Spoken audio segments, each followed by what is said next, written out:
Bonjour chers internautes de jnlcongoacademy.com.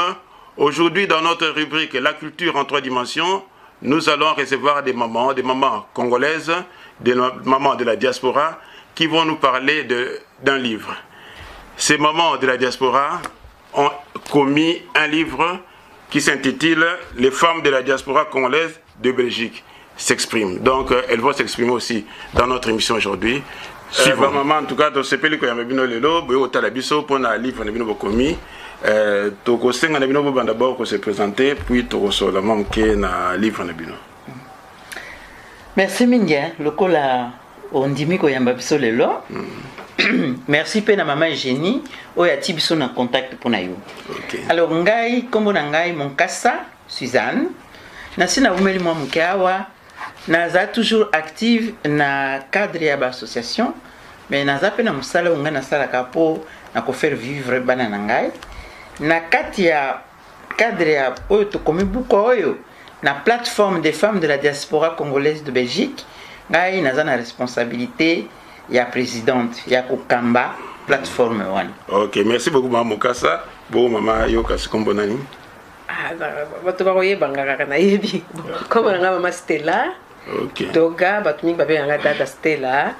Naza Molakisi, professeur d'art dramatique, metteur en scène, actrice, animatrice. Et bien là, les gens n'ont pas de théâtre, n'ont plus pour un livre nabiso. Maman, il y a plateforme de femmes de la diaspora congolaise, il y a Belgique, commis. Nazali en tant que Nazalaka, Nakati, la coordination, étali moi culture, donc conseillère culturelle et à plateforme. En tout cas, maman Stella, merci beaucoup. Je me rappelle même dans le théâtre, na Basilique. Ça fait, je crois, 1 an. Ah. Oui. OK, ça c'était entre parenthèses. Bah, maman, en tout cas, bah, liboso to moni, bah, maman, surtout, bah, maman, il y a bah, congolaise, beaucoup, bah, comme Mukanda. Alors, na évité, idée ni les oies qui viennent beaucoup à Mukanda. Alors, oui, maman ba congolaise bazaliawa, bazalaka na misala na bango. OK. Bayo basalaka na ba entreprise bazali, bayo basalaka na cadre ba association bazali, bayo basalaka na santé bazali. Biso nyonso toza active na kati ya mboka oyo boye. Mais na kati ya ba activité wana nana yebaka ke Maman Stella Saraka boy, peut-être baoyo bayebi oyo ya Wallonie to baoyo ya Bruxelles to bakendaka na théâtre mais mosusu bayebi te. Nana yebi ke Janine ya Saraka boy, bayebi te. Nana yebi ke Marceline, bayebi te. Donc biso tolobaki pour que d'abord toyeba na biso na biso. Ensuite toyeba na bato baza na mboka na biso ya Belgique oyo boye, bayeba makambo biso to salaka, malamu to komango. Wana likambo na liboso, likambo ya mibale. Mais bana na biso oyo ba mususu to yaki na bangwawa oyo ba mususu ba boti bangwawa ta mususu batuna kabiso mais makambo za kotambola na mboka te bino bosala nini qu'est-ce que vous faites alors qu'est-ce que nous faisons tala buku yango Vraiment kamata tala ba mama bazawana na kati 129 oyo baza kusolola na kata bukoyo ba mususu bakomi mikanda makambo na bomoy na bango misala basalaka ba association ba mususu ba pesi ba photo tina na biso ya mukanda na biso yango wana toyeba na entre biso bato ya société na biso ya Belgique bayeba biso bana na biso bayeba eloko nini biso tosala. OK, bon ndé bana na bino bayeba bino il fallait ka bosala mukanda parce que bokoy po yebisa bana bino que tout ça la boyer bon même to bozo mi abon fait d'activité bon mukanda penza que bimi linda livre maman Stella na yebite soko pesa do ben do yebi koyeba ezali koyeba na koyeba. OK. Hein? Connaître quelqu'un et connaître vraiment.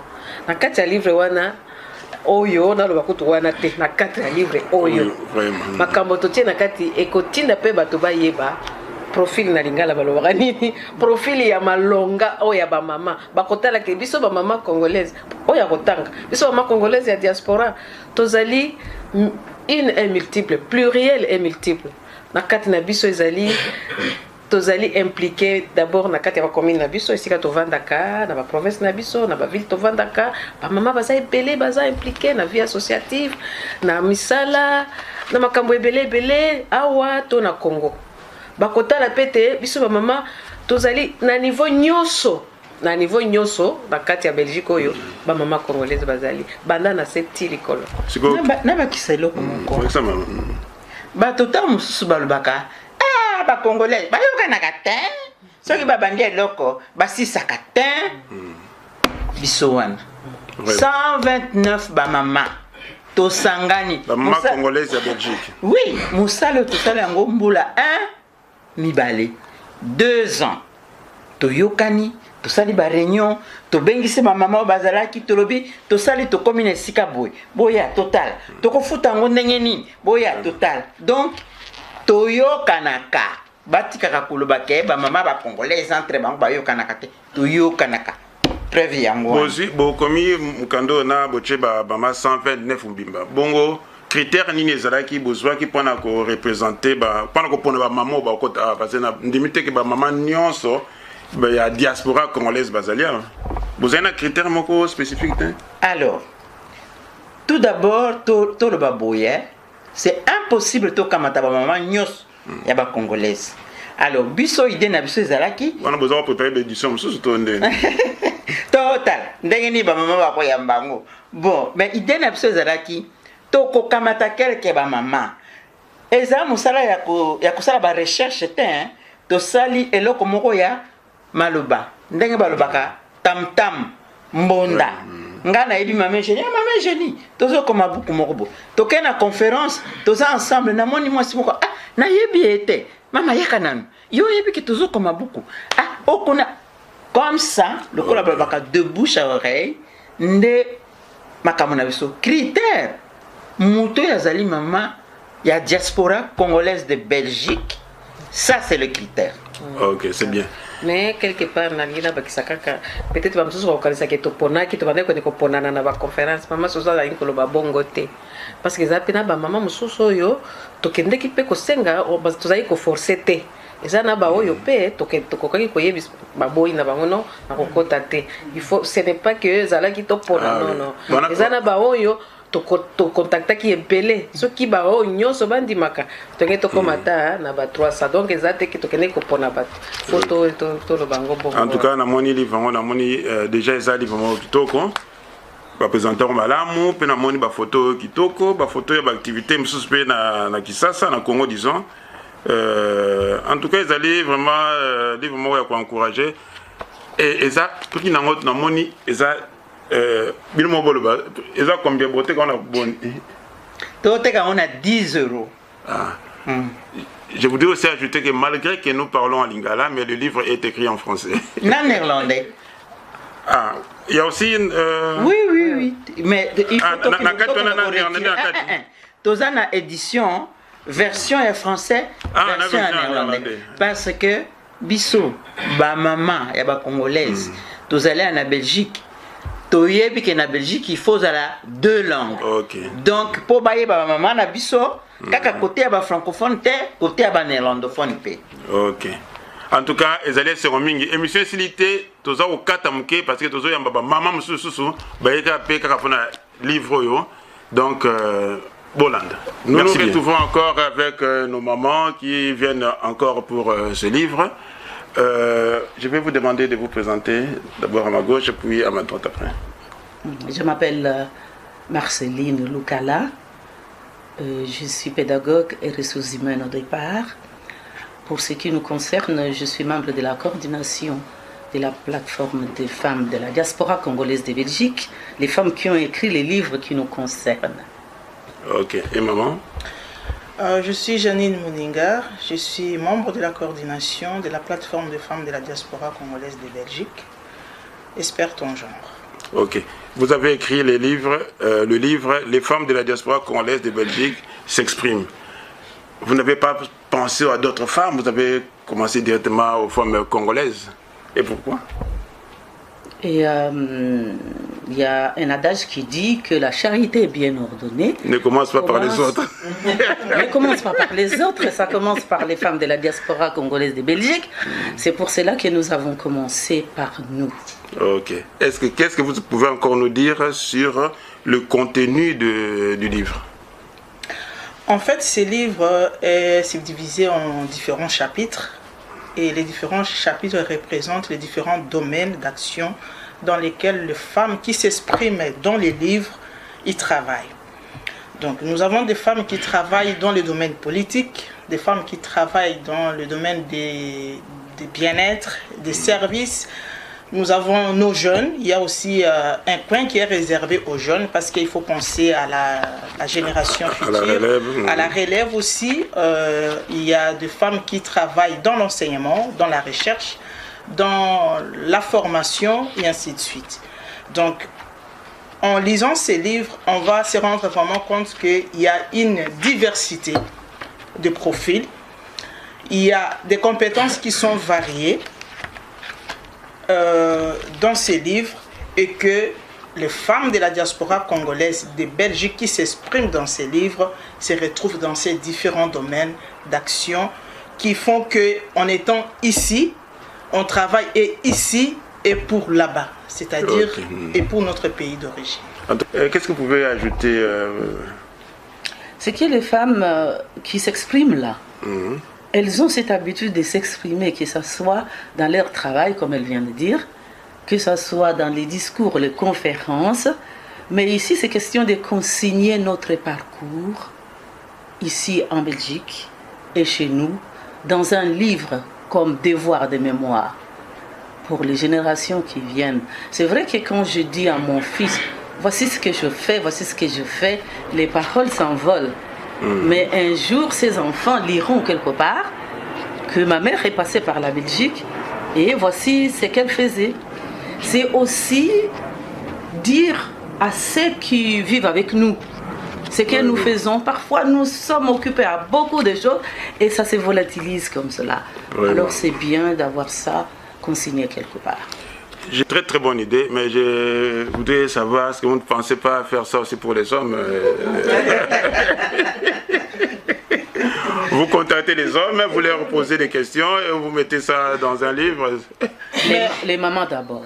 Les mamans d'abord, on veut bien dire que les femmes, les hommes ne sont pas oubliés parce que dans ces combats que nous menons, tant ici en Belgique que chez nous au pays, nous sommes encouragés par des hommes qui nous entourent, par nos enfants, par toute la communauté. Et donc ces jours-là où nous allons, où il aura la sortie de notre livre, on mettra aussi certains hommes en l'honneur, compte tenu du fait qu'ils nous encouragent, ils sont là à côté de nous dans les combats que nous menons pour les droits de la femme. La preuve, là, vous êtes là à nous interroger ici. C'est que ça vous intéresse. Est-ce que vous avez eu des difficultés pour commettre ce livre? Eh bien, les difficultés ne manquent pas. C'est un travail intellectuel qui demande beaucoup de sacrifices, du temps. Et on ne sait pas compter. On ne sait pas compter ce que nous avons dépensé comme énergie, comme temps. Et il faut noter aussi qu'il y a les moyens financiers. Parce que les livres, pour éditer un livre, ça ne tombe pas du ciel comme ça. Il faut réunir les moyens. Vous avez eu des subsides ou vous êtes battu vous-même? Nous n'avons pas reçu de subsides. Mais c'est parti sur la participation des femmes elles-mêmes, les femmes qui se sont exprimées dans ces livres-là. Nous sommes partis de l'apport de chacune des femmes qui a contribué pour que ces livres puissent sortir. Et la plateforme aussi a dit s'engager pour trouver un peu de moyens pour éditer les livres. Et ça, c'est vraiment, ce sont des questions d'ordre interne que nous pouvons gérer à notre niveau par rapport à ces finances. Mais nous disons tout haut que nous n'avons reçu aucun financement pour financer, pour éditer ces livres. On sent que les femmes, quand... ben oui. Pour dire, quand elles veulent quelque chose, elles y tiennent vraiment. Pour ajouter, tout travail, c'est une pénibilité. Ça n'a pas été facile. Vraiment. Mais nous sommes la solution. Nous avons les solutions en nous. On n'a pas l'argent, qu'est-ce qu'on fait? On va trouver l'argent. Et on a trouvé l'argent. On fait les makelemba, tout ça pour... En tout cas, merci beaucoup. Mais nous continuons encore avec la maman présidente qui va revenir ici avec maman Eugénie. Et là, on va conclure. Merci bien. Ok, merci. Eh bien, on continue de parler de livres que les mamans ont commis. En tout cas, c'est un très très bon livre. Donc, elles vont d'ailleurs le présenter publiquement un de ces 4 matins. Maman Suzanne. Oui, nous allons présenter le livre le vendredi 15 à 14h. Vendredi 15 septembre. Ouais, 15 septembre à 14h. Nous allons commencer à 14h. Om 2 uur. Kom maar. Om te luisteren. Vraiment. Ok, maman Eugénie, tu sais quoi faire avec ça? Tu veux te présenter? Oui, comme on a maman Eugénie Bimpunga, ba internaute mingi basi ba yebinga po studio ya papa Jéréo ese kominda konanga. Ya mopenza na kotondo ba initiatrice ya buku oyo. Tokozwa tango ko solo la peut-être vendredi ta musupe kozwa maté na kombo ya ba mama nyoso ya diaspora na Belgique. Ozali likanisi lila mu makasi. Ba mama ya solo biso soto sali mosala na kati kasi idée eutaka kaka na moi groupe ya bato nde bamemi yango po bato nyonso ba développer yango. Ba mama longonya e totondi bino botondi mingi. Okay. Alors ngai na kobenga kaka bino ba mama ba tata bilenge basi pe babali buku oyo soki ba mama tozwaki likanisi ya kosala yango ezali pe pona bolamu ya bino génération future na kati bokokuta misala baaktivité na domaine iso oyo bamama bazali awa lelo yo ngai nazali professeur na kati ya Oreka na komo okende ya Mberne bokoyeba ndenge nini ke mama asalaki musala tolanda bapa na ye boyaka Ideren is welcome naar Washington Straat in Bruxelles.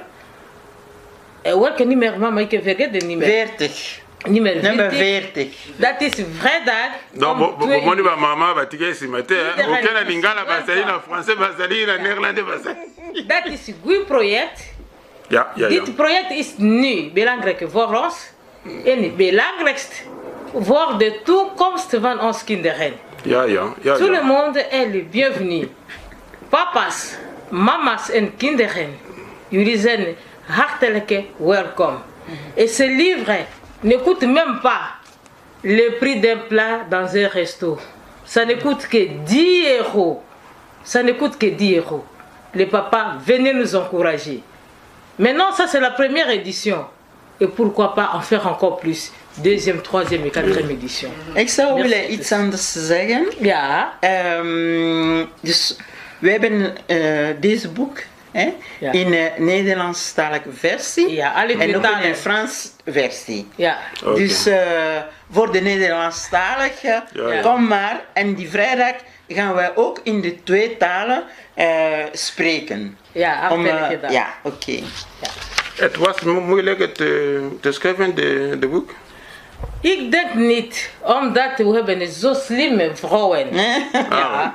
Alle vrouwen hier hebben zo hoog niveaus. Okay. Daarom ik denk dat het was niet moeilijk, maar misschien voor geld. Maar we hebben de hulp van iedereen nodig. Donc, ça sera le vendredi 14h. Septembre à 14h. À 14h, oui. À quelle adresse? C'est sur Washington, avenue Washington numéro 40. Rue Washington numéro 40 à Bruxelles. 1050 Bruxelles, donc AXL alors. Oui, et nous insistons pour le respect de l'heure. C'est l'heure cartésienne et non African State. Donc en tout cas, soyez là. Maman Ebele Namoni Bazalipa, Namoni camarade Nangai Madi Tiembe, Namoni Maman Justine Kasavubu, Namoni Maman Gisèle Mandaïla, Namoni Maman Mijane, Namoni Maman Molaï. En tout cas, franchement, livre ango kitoko mingi ba comment on peut en tout dès que vous autres quand on a 10 €, est-ce que beaucoup recouvrer ba frère Nabino? Alors voilà, et ça peut s'engager occasion pour napesa merci mingi na association Etangami Chantier d'Afrique. Chantier d'Afrique azali éditeur. Donc association Azali éditeur, il y a beaucoup. Et donc merci mingi na bango parce que bango bato ba soutenir likambo ya kubimisa buko pe moto azako présider association wana azali pe mwasi azali mama. Ok, c'est bien. Donc maman ce qui a sangana ma maman et boti eloko ebele. Bon nalingi pe ko benga lisusu bino ba mama o pe bozali na mboka. Bolandaka YouTube etango nyonso, bolandaka internet etango nyonso. Mbala mingi ba musu bakanisaka ke biso batotoye awa, toyela kaka ba griffe, toyela kaka makambo ya ndenge na ndenge, botala musala monene oyo biso bandeko na bino tosali. Bomonaki nga na mois de juillet na kitaki na Kisasa, baso bokamwaki, baso bosepelaki, na nyonso oyo esalemaki kuna pe bino nyonso bobelelaki bolobi mama zonga lisusu mbula oyo ekoya. Alors botala pe musala monene oyo tosali awa na mikili ya bapaya. Bosomba buku oyo botanga bomanyola yango. Makanisi pe bozana yango kuna bopesa biso pote epesa biso ndingisa ya kosala lisusu édition ya mibali na papa Jerry Landu lokola yambi biso lelo. Na PCP merci mingi na mama Eugénie Bempunga, maman moko makasi, une femme forte, une femme qui travaille, une femme qui est un modèle. Yaba maman Awabouye, merci mingi na bino. Tobo ce n'est peut-être ba coordonner pendant que trouver ba maman yango to tchena sewa donc bo bangate. En tout cas, vous allez sengo mingi qui vendredi vous allez ébélé ba maman ba mon ébélé. Non seulement pendant que sommes livre parce que des fois vous sommes parce que ça ne coûte que dire. En plus pendant que peut encourager ba maman. Ba maman o musu bazana livreté boya pe boya otala ba ninga na bino ndenge basali ndenge na misala basala comme ça plus tard et ça ba livre ta chaque année tout le monde aura ano ebinyi ba maman tele boye année prochaine bi ba maman belé année wana ko le ba maman belé ezali penza esengo mingi en tout cas ezali biso pe de bana mbena bento koluka biso to mondo comme biso. En tout cas merci beaucoup. Je crois que c'est sur ces paroles pleines de sagesse que nous allons clôturer notre émission. En tout cas, beaucoup de gens na jnlcongoacademy.com, tozali na page politique, tozali pe na émission Beleza Rolanda, bino bomoni ba mama de ba kutana biso donc tozako connaître émission na biso. Bobo ça n'a pété qu'on s'abonner na YouTube, ce que mutali émission na serve chaka s'abonner au cliquer comme ça on nous a ba émission na biso ce que bimika kamba moko YouTube a signaler que émission côté. En tout cas, merci beaucoup to pesi longo nya mingi na ba mama bazui initiative ya kitoko to pesi longo nya mingi na cameraman na biso lelo to pesi longo nya mingi na chargé à relations extérieures Yamaki Makiadi. En tout cas, ba mama merci beaucoup Pelongonia na musa boza osala na miko ezalaki ngai moko molobeli na bino Jerry Landu 3 étoiles merci bien.